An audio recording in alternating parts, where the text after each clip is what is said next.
여러분, 사람이 어려운 일을 당할 때 하나님을 찾기가 쉽겠습니까? 잘 되고 평안할 때 하나님을 찾기가 쉽겠습니까?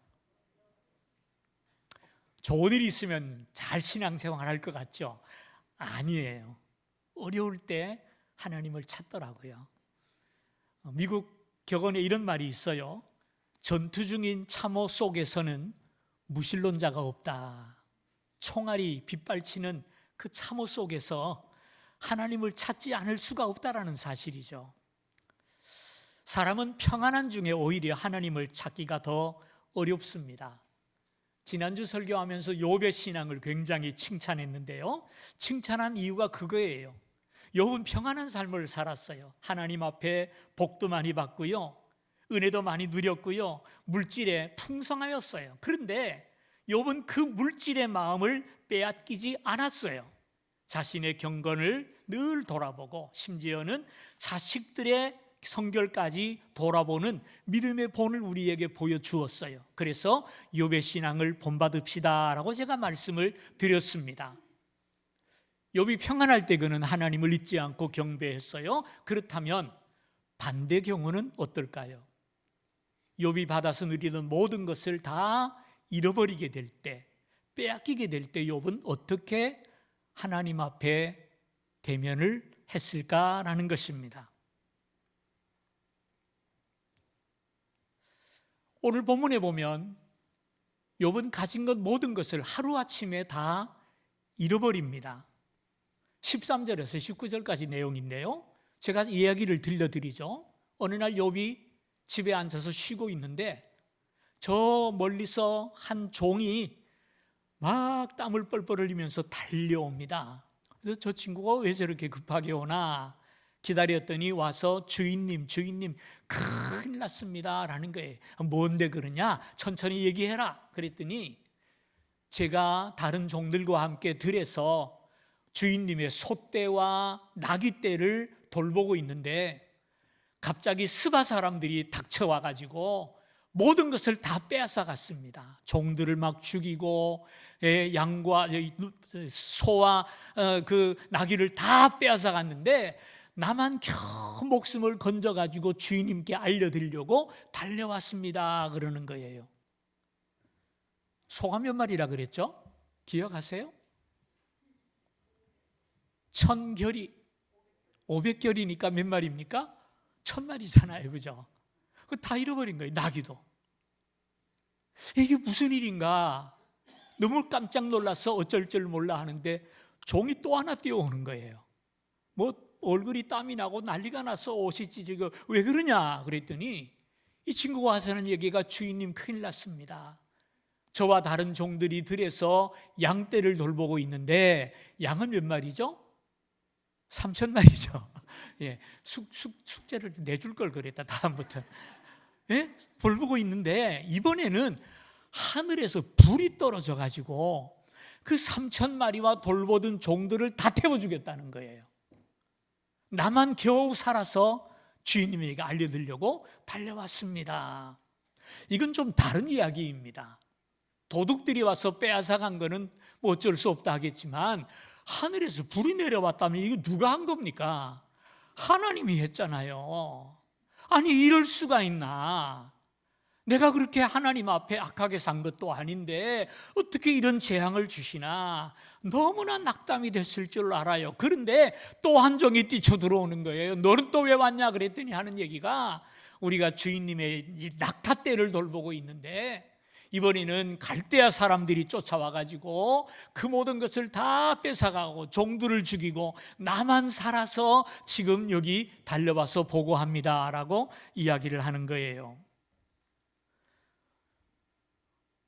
낙심되죠? 근데 끝이 아니더라고요. 또 한 종이 뛰어옵니다. 넌 또 뭐냐 그랬더니 하는 얘기가 주인님의 아들, 딸들이 집에 모여서 같이 식사를 하고 있는데 갑자기 큰 바람이 불어오는 바람에 집이 무너져서 주인님의 아들, 딸들이 다 죽었습니다 라는 거예요. 이런 경우가 가능합니까? 근데 욥의 고난은 여기서 끝이 아니에요. 다음 주일 볼 2장의 내용을 가서 보면은요, 2장에 가면은 드디어 이제는 욥의 몸에 헌대가 생기기 시작합니다. 악창이 나고, 요새 말하면은 아토피나 대상포진쯤 되겠죠, 그죠? 피부병이 나는데 아무리 긁어도 시원하지를 않아요. 그래서 기와장을 깨뜨려 가지고 기와장으로 긁는데 그게 안 되는 거예요. 너무너무 괴로워요. 바닥에 앉으니까 살이 쩍 달라붙어 가지고 떨어지지를 않아요. 그래서 재를 모아 가지고 재 위에 앉아서 기와장으로 벅벅 긁고 있어요. 왜 이런 고난을 당해야 합니까? 이게 무슨 일입니까? 이것을 보고 있던 아내마저도 위로하기는커녕 맨날 하나님 하나님 하더니 어쩌다 그 꼴이 됐어. 하나님을 욕하고 차라리 죽는 게 낫겠어. 그리고 악담까지 하네요. 욥은 아무것도 남은 것이 없어요. 정말 처절한 바닥까지 떨어지게 되었단 말이죠. 사람들은 이를 당하면 질문하게 됩니다. 도대체 왜 내가 이런 일을 당해야 하지? 그 이유를 알고 싶어 하죠. 욥도 다르지 않았을 거예요. 하나님, 내가 하나님 앞에 어떻게 살았는지 하나님 아시잖아요. 근데 왜 나에게 이런 일이 일어나죠? 욥이 하나님 앞에 절규합니다. 하나님, 왜입니까? 왜 나입니까? 하나님은 대답을 안 하세요. 그 욥의 절규가 3장부터 37장까지 이어져요. 근데 하나님은 대답을 안 하세요. 왜 이와 같은 재난이 나에게 임했는지 하나님 앞에 호소를 해도 하나님은 속 시원한 대답을 주지를 않아요. 오늘 우리도 마찬가지죠. 어려운 일이 한번 부딪히면요, 또 계속 오더라고요. 왜입니까, 하나님? 어떻게 하면 나는 하나님을 부르짖고 기도하는데 하나님은 그때마다 침묵하시죠? 대답을 안 해주시더라고요. 근데 오늘 본문을 보면 욥기의 저자가 욥에게는 말을 안 하는데요, 오늘 욥기를 읽는 우리들에게 조그만 힌트를 하나 주어요. 하나의 장면을 보여줘요. 그 장면이 뭐냐? 6절에서 12절까지 나오는데요, 이 모든 고난의 원인을 발견할 수 있는 장면이에요. 어느 날 하나님이 천상에서 하나님의 사자들과 함께 회의를 하고 있는데 사탄이 거기를 끼어들어와요. 사탄이 거기 왜 갔는지 모르겠습니다. 하여간 들어왔어요. 그러니까 하나님이 사탄에게 너 어디 갔다 왔냐 물어봤어요. 그랬더니 사탄이 하는 얘기가 세상 여기저기 다 돌아보고 왔습니다 그랬어요. 그 말을 들은 하나님이 은근히 욥을 자랑하고 싶었어요. 이만한 사람이 없다. 내 창조물 중에 최고다. 그래서 자랑을 하죠. 너 돌아다니다가 욥이라는 사람을 봤느냐?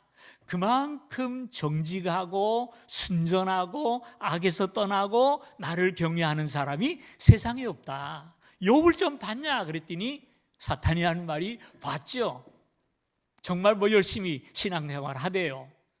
봐라, 그런 사람이 없다. 그랬더니 사탄이 뭐라고 반문합니까? 아이고 하나님, 그 욥이 그렇게 하나님 찾는 이유가 맨날 그렇게 복을 주고 사랑을 주니까 욥이 하나님 하는 거지, 만일 하나님이 그 복 다 거두어 보십시오, 재산 다 뺏어 보십시오, 욥도 별 수 없을걸요. 하나님하고 떠날 겁니다. 그러고 얘기를 해요. 하나님이 슬며시 부화가 나셨나 봐요. 그래, 욥은 그럴 사람 아니다. 한번 내가 너한테 맡길 테니까 네 마음대로 한번 해봐라. 다 뺏어가든지 뭘 하든지 다 해봐라. 근데 단 욥의 몸에는 손대지 마라. 그리고 이제 사탄에게 허락을 합니다. 욥을 네 마음대로 한번 해봐라. 그래도 욥은 나를 배신하지 않을 거다. 자, 성도님들, 믿거나 말거나 그렇게 해서 욥이 이 난리를 치게 된 겁니다. 어떻게 생각하세요? 이 장면을 통해서 보는 욥이 고난당하는 이유는 욥의 죄 때문이 아니에요. 잘못한 거 없어요. 오로지 무엇 때문입니까? 하나님의 영광을 위해서예요. 사탄 앞에, 하나님 앞에 자랑하는 바람에 이렇게 됐다니까요. 아무 죄도 없이 하나님의 사랑과 능력과 그 하나님의 영광을 증명하기 위해서 욥이 지금 시험대에 올라간 것 아니겠습니까? 여러분은 이 장면을 보면서 어떤 생각이 드십니까? 여러분이 욥이라면 너무 억울하지 않나요? 욥처럼 아무 잘못도 없는데 이렇게 모든 것을 빼앗기고 바닥까지 떨어진다면 여러분은 어떤 반응을 보이실 것 같습니까? 간혹 미국에 자동차 안전관리국이라는 게 있더라고요. 그렇죠? 자동차 안전관리국. 여기서는 전 세계 차량을 다 수집해가지고 시험을 합니다. 안전도 시험을 해서 순위를 매겨가지고 1등부터 쭉 차례도 발표를 하더라고요. 얼마 전에 보니까 현대가 1등을 했어요. 야, 우리나라 대단한 나라예요. 1등을 했더라고요. 그 안전도 시험을 어떻게 하는지 보셨죠? 새 차를 가지고 레일 위에 올려가지고 56km 속도입니다. 속도로 쫙 달려가서 쇠로 된 벽을 쾅 박아요.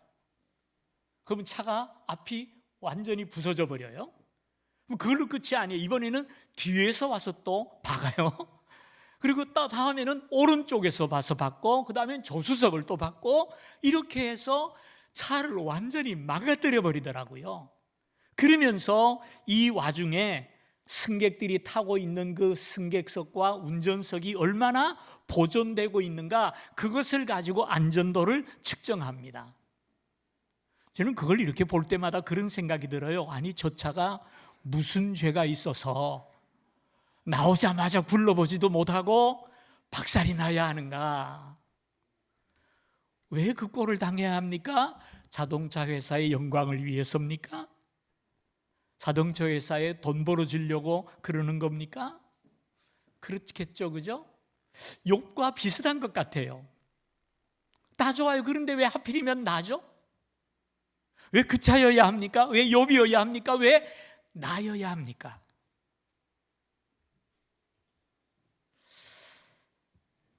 여러분, 하나님이 왜 이렇게 짓궂은 짓을 욥에게 하셨을까요? 참신앙과 거짓신앙의 차이가 여기서 드러나게 됩니다. 어떤 사람은 고난을 받으면 그 고난에 무릎 꿇고 엎어져서 하나님을 떠나는 분들을 보게 돼요. 어떤 분들은 뒤로 물러나든지 도망을 갑니다. 피해서, 고난을 피해서. 그러나 어떤 사람들은 그 고난을 잘 견디고 이기면서 하나님의 영광을 드러내는 분들이 있죠. 욥이 바로 그런 경우죠. 욥은 영분도 모르는 채 이런 극심한 어려움을 당하게 됩니다. 근데 그런 그 어려움 속에서, 그런 절망적인 상황 속에서 하나님을 향해서 믿음을 드러내고 고난을 이기면서 하나님을 영화롭게 하는 길을 걷더라라는 사실이죠.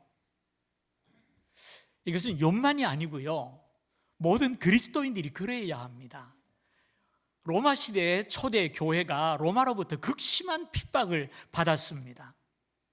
많은 사람들이 경기장에 끌려가서 짐승과 싸워야 했고요, 십자가에 달리기도 했고요, 또는 기름가마에 던져지기도 했고요, 장작불 위에서 화형을 당하기도 했어요. 왜 그런 일을 당해야 했죠? 예수 때문에. 한 번이라도 나 예수님 이제부터 안 믿겠습니다, 이 말만 하면 풀어줬어요. 그런데 그들은 그 말을 하지 않았어요. 나는 하나님을 버릴 수 없습니다 하면서 그 순교의 길을, 그 하나님의 시험대를 묵묵히 지나가면서 승리했고요, 하나님의 영광을 드러내지 않았습니까? 그들의 희생이 오늘의 세계 기독교를 만든 것 아니겠습니까? 그 가운데 폴리갑이라는 분이 있어요. 이분은 교부 중에 한 분인데요, 86살이 났을 때 로마 황제를 주라고 부르지 않고 예수님만 나의 주다라고 얘기를 했기 때문에 체포를 당합니다. 그리고 재판을 받고 사형 언도를 받게 돼요. 나무를 쌓아놓고 그 위에 붙들으면서 불에 태워 죽이는 화형식으로 사형을 받게 되었습니다. 그 당시 서머나 지역의 총독이었던 스타티우스라는 사람인데요, 이분은 폴리갑과 어릴 때부터 친구였다고 합니다. 친한 친구가 화형장에 이슬로 사라진다고 생각하니까 너무 안타까워서 살리고 싶었어요. 그래서 마지막 형을 집행하는 시간에 그 폴리갑에게 이런 얘기를 하죠. 친구여, 지금이라도 늦지 않았네. 한 번만 예수 모른다고 얘기해줘. 예수님 안 믿겠다고 나한테 얘기해줘. 그럼 내가 너를 석방할 수 있어. 법이 있으니까 부인하지 못하면 사형을 집행할 수밖에 없지만 한 번만 하고 가서 믿어도 되니까 한 번만 해달라 그랬대요.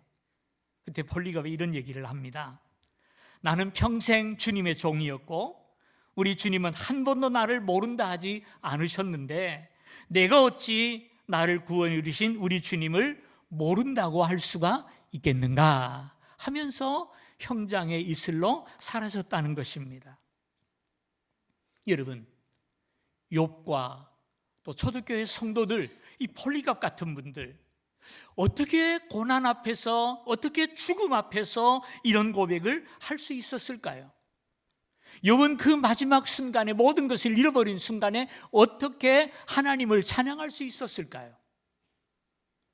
그 비결이 오늘 본문에 나오는데요, 4가지가 나옵니다. 첫째로요, 그는 솔직히 자신의 감정을 드러내었어요. 욥이 일어나 겉옷을 찢고 머리를 밀고 땅에 엎드려 예배했다 그랬죠. 이 머리털을 밀고 겉옷을 찢는 것은 유대인들에게 가장 극심한 슬픔을 나타내는 표현입니다. 다시 말해서 욥이 그것이 너무 힘들고 아파서 아프다고 소리를 질렀다는 거예요. 우리가 살다 보면 감정이 격해질 때가 있어요. 분노라든지 슬픔이라든지 기쁨이라든지. 이런 감정을 우리가 드러내는 것은 죄가 아닙니다. 예수님도 친구가 죽었을 때 눈물을 흘리셨거든요. 성경에도 장례식에서 지나치게 슬퍼하지 말라 그랬지 슬퍼하지 말라고 말씀하지 않았어요. 우리는 감정에 솔직한 것이 필요해요. 아플 때 아프다, 화날 때 화난다 표현해야 돼요. 그런데 단 어떻게 표현하느냐, 좀 절제가 필요한 것 같아요. 욥이 아프긴 아프지만 하나님을 원망하지를 않습니다. 두 번째로 보니까요, 22절에 그는 입술로 범죄하지 않았다 그랬죠. 이 모든 일에 욥이 범죄하지 아니하고 하나님을 향하여 원망하지 아니하니라. 예, 아프면 아프다 할 수 있어요. 화가 나면 씩씩거릴 수 있어요. 그러나 범죄까지 나가지 말라는 것이죠. 분노이든지 슬픈 감정이든지 표현을 하되 절제할 수 있어야 되죠. 할 수 있는 일이 있고 해서는 안 될 일이 있고, 할 수 있는 말이 있고 해서는 안 될 말이 있는 것 아니겠습니까? 근데 사람이 감정이 격해지면 이걸 가리지를 못해요. 그래서 에베소서에서 사도 바울이 하는 말이 분을 내어도 죄를 짓지 말고 해가 지도록 분을 품지 말라 그랬죠. 부부싸움 하세요 하는 부부가 건강하답니다. 근데 할 말이 있고 절대로 하면 안 될 말이 있어요. 그 절대로 하면 안 될 말을 배탄해 놓고 지금까지 시달리는 분들 많이 있죠, 그죠? 기도하면서도 우리가 범죄할 수 있어요. 욥은 하나님 앞에 견디기 힘든 일을 당하면서 절망이 앞을 가로막았지만 하나님을 원망하지 않았대요. 절제하는 사람이에요. 성숙한 신앙인이에요. 욥은 어떻게 범죄하지 아니하고 그 상황에서 절제할 수 있었을까? 그것은 세 번째, 욥의 믿음 때문입니다. 어떤 믿음입니까? 그는 하나님의 절대 주권을 믿고 고백한 사람이에요. 이르되 내가 모태에서 알몸으로 나와 싸운즉 또한 알몸이 그리로 돌아가올지라. 주시니도 여호와시요 거두시니도 여호와시오니 여호와 이름이 찬송을 받으실지니이다. 종들을 통해 모든 것을 잃어버렸다, 나는 이제 가진 것이 아무도 없다는 그 소식을 들은 후에 앉아서 고백하는 말이 이거예요. 하나님은 나의 창조이시고 나는 피조물에 불과합니다. 하나님은 나의 주인이시고 나는 하나님의 종입니다. 그러니 하나님께서 어떻게 하시든지 나는 아멘으로 받겠습니다 라는 얘기예요. 가장 위대한 고백이 뭡니까? 주시니도 여호와시요 거두시니도 여호와시니. 얼마나 놀라운 고백이에요. 모든 것이 하나님께로 왔고 나는 하나님의 피조물인 까닭에 하나님이 무엇을 주시든지 나는 받겠다는 것입니다. 복을 주시면 복을 받아야 하고 재앙을 주시면 재앙을 받아야 하고 그 속에서 나의 의무는 하나님을 찬양하는 것이라는 거예요. 위대한 고백을 하는 겁니다. 무디는요 이런 말을 했어요. 우리의 부요는 소유가 많은 데 있는 것이 아니라 소원이 적은 데 있다. 조금 말이 까다롭죠, 그죠? 우리의 부요함은 소유가 많아서가 아니라 욕심이 적어야 한다라는 거예요. 예, 욕심이 큰 사람은요 아무리 갖다 줘도 만족을 몰라요. 그러나 욕심이 적은 사람은 없는 것 가운데서도 감사할 수 있다는 것이죠. 나는 하나님 한 분만으로 만족합니다. 이 고백을 할 수 있다면 어떤 상황 속에서도 부요할 수 있는 줄로 믿으시면 아멘 하십시다. 다윗이 그러했잖아요. 시편 23편 1절에 보니까 여호와는 나의 목자시니 내게 부족함이 없으리로다. 다윗에게 부족함이 없었다는 얘기가 아닙니다. 하나님이 나의 목자가 되시고 나는 하나님의 자녀이니 하나님께서 나를 인도하시니 부족함이 없습니다라는 고백이에요. 시편 27편에 다윗이 이를 고백을 합니다. 내가 여호와께 바라는 한 가지 일 그것을 구하리니 곧 내가 내 평생에 여호와의 집에 살면서 여호와의 아름다움을 바라보며 그의 성전에서 사모하는 그것이라. 무슨 말입니까? 다윗은 오로지 하나님 한 분이면 만족한다는 것입니다. 아무것도 주시지 않아도 나는 하나님 한 분만으로 만족하고 하나님만 바라보고 하나님을 사모하며 살겠습니다. 그러므로 그는 어떤 상황 속에서도 감사할 수 있었던 것이죠. 욥의 고백이 바로 그것입니다. 하나님께서 무엇을 주셨기 때문에 하나님을 믿습니다가 아니라 하나님은 나를 지으신 창조주요 나는 피조물입니다. 그러므로 합당한 경배를 드립니다. 하나님은 절대적인 주권자이시니 나에게 무엇을 주셔도 아멘이고 거두어 가셔도 아멘입니다 라는 거예요. 하나님께서 무엇을 주시든지 무엇을 거두시든지 그대로 받아들입니다 하는 절대적인 신앙을 고백하는 것이죠. 그래서 이 신앙을 가졌기에 욥은 네 번째로 하나님 앞에 예배하며 찬송하였다고 말을 했어요. 20절에 보니까 땅에 엎드려 경배 예배하며, 21절에 보니까 주시니도 여호와시요 거두시니도 여호와시오니 여호와 이름이 찬송을 받으실지니이다 그랬어요. 무슨 얘기입니까? 해마다 11월 달이 되면 우리 자녀들이 수능고사라는 것을 봅니다.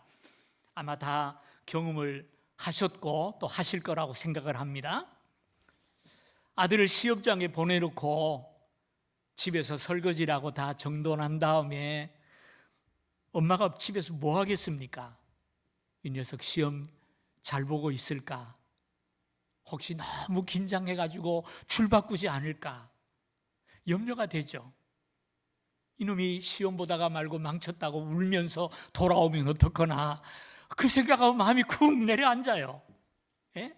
그 생각하는데 띵동하고 문소리 나면 이놈인가 하고 쫓아나가잖아요. 부모님이 그 수능 하루 종일 기다리는 게 뭘까요? 오직 하나입니다. 전화 기다리는 거예요. 시험장을 나와서 엄마 시험 잘 봤어, 이 소리를 그렇게 기다리는 것 아니겠어요? 근데 속 없는 아들이 그거 몰라요. 시험 끝나고 좋다고 신나게 놀다가 12시에 전화 한 통 안 하고 들어와요. 전화라도 좀 하지. 엄마는 전화도 못하고 기다리고만 있는데 말이에요. 욥에게 이런 가혹한 시련을 허락하신 하나님께서 어떤 마음을 가지고 기다리셨을까요? 하나님 마음이 어머니 마음 아닐까요? 하나님이 지금 욥에게서 듣고 싶은 얘기가 뭐죠? 사탄이 얘기했잖아요.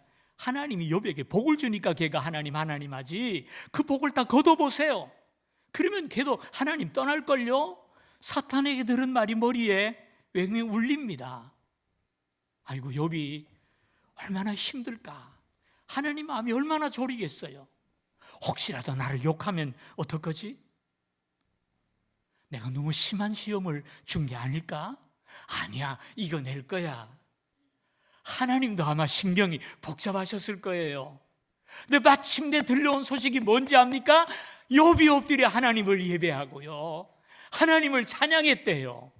얼마나 기뻤을까요, 하나님께서. 그럼 그렇지, 욥이 그럴 리가 있나? 예? 욥의 입에서 찬양이 터져 나올 때 하나님이 기뻐하시고, 욥이 엎드려 하나님을 예배할 때 하나님께서 그 예배를 얼마나 기쁘게 받으셨겠습니까? 사랑하는 성도님들, 얼마나 멋진 승리입니까? 부자가 돼가지고 하나님을 찬양하는 것 물론 좋죠. 그러나 어찌 이 욥의 찬양과 비교할 수가 있냔 말이에요. 여러분, 그 옛날에, 지금은 이제 벌써 늙어가지고 이제 노인이 됐습니다만, 차범근 선수라고 유명한 축구 선수가 있었어요. 우리나라에서 제일 잘해가지고 독일에 가가지고 또 세계적인 선수가 된 선수인데요, 이 차범근 선수가 유명하게 된 사건이 하나 있어요. 그 유명한 사건이 뭐냐 하면은 1976년도 9월 11일입니다. 그때 우리나라에 큰 축구 시합이 열렸어요. 그 당시 동남아에서 유명한 축구 시합이 킹스컵이라고 태국 왕이 만든 게 있고, 그 다음에 메르데카 컵이 있어요. 그 다음에 세 번째, 이 두 경기가 너무 부러워가지고 박정희 대통령이 만든 박스컵이 있었어요. 이 세 가지가 동남아에서 제일 큰 축구 경기였는데요, 그 박스컵을 처음 시작했을 때 아무도 인정을 하지 않아가지고 사정에서 다른 팀을 불러다가 시합을 했는데, 이게 해를 거듭하면서 한 6회쯤 될 때는 어느 정도 이제 자리를 잡았게 되었어요. 그게 1976년도입니다. 그 박스컵 6회가 열렸을 때 너무너무 기뻐했던 것은 뭐냐면요, 참가국이 많았어요. 거기다가 브라질 팀이 하나 참가하는 바람에 세계 경기가 된 거예요. 그것도 2군 팀입니다만은요, 아무튼 브라질 팀이 왔어요. 그래가지고 한껏 고무가 돼가지고 박스컵 개회식을 열고 식을 잘 마친 다음에 개막 경기가 시작이 되었어요. 그 개막 경기가 무슨 경기냐? 우리나라와 말레이시아와의 축구 경기입니다. 예선전 첫 경기죠, 그죠?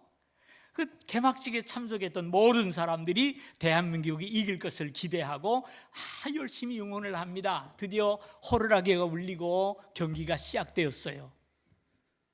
그런데 전반전만 3골을 내리 먹어버렸어요. 전반전에 3골을 말레이시아에게 다 내줘 버렸단 말이에요. 얼마나 기운 빠집니까? 그래도 관중들이 하나도 떠나지 않고 후반전을 기대하면서, 후반전에 우리 팀이 넣겠지 했더니 드디어 한 골 넣었어요. 근데 넣자마자 또 말레이시아가 또 하나 넣어버렸네요. 합이 몇 대 몇입니까? 4대1이에요.